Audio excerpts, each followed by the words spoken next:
ಅಮ್ಮ. ಅವಳೊಂದು ಅದ್ಭುತ ಕಾವ್ಯ. ಶಾಲೆಯಲ್ಲಿ ಕಲಿತವಳಲ್ಲ ಅವಳು. ತನ್ನ ಅನುಭವದ ಪಾಠದಿಂದಲೇ ಜೀವನವನ್ನು ಸುಂದರವಾಗಿ ಬದುಕುವುದನ್ನು ಕಲಿತವಳು. ಜಗತ್ತೇ ಮೆಚ್ಚುವ ವಿಶ್ವ ಸುಂದರಿ ಏನಲ್ಲ ಅವಳು.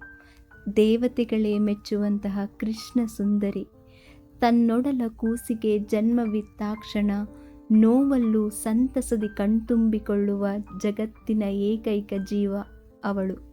ಜನ್ಮವಿತ್ತ ಮಕ್ಕಳಿಗೆ ಬರೀ ಮುದ್ದನ್ನಷ್ಟೇ ಮಾಡುವವಳಲ್ಲ.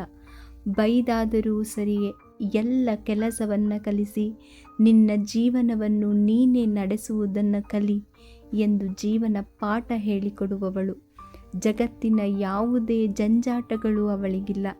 ಹೊಲ ಗದ್ದೆ ಮನೆ ಅಷ್ಟೇ ಅವಳ ಜಗತ್ತು. ಕೋಪ ಬಂದಾಗ ಮುಖ ಊದಿಸಿಕೊಂಡು ಕೂರುವವಳಲ್ಲ. ತನ್ನಷ್ಟಕ್ಕೆ ತಾನೇ ಗೊಣಗಿಕೊಳ್ಳುತ್ತಾ ಮನೆಯ ಕೆಲಸವನ್ನೆಲ್ಲ ಅಚ್ಚುಕಟ್ಟಾಗಿ ಮುಗಿಸುವವಳು. ತನಗಾಗಿ ಎಂದೂ ಏನನ್ನೂ ಆಸೆ ಪಟ್ಟವಳಲ್ಲ.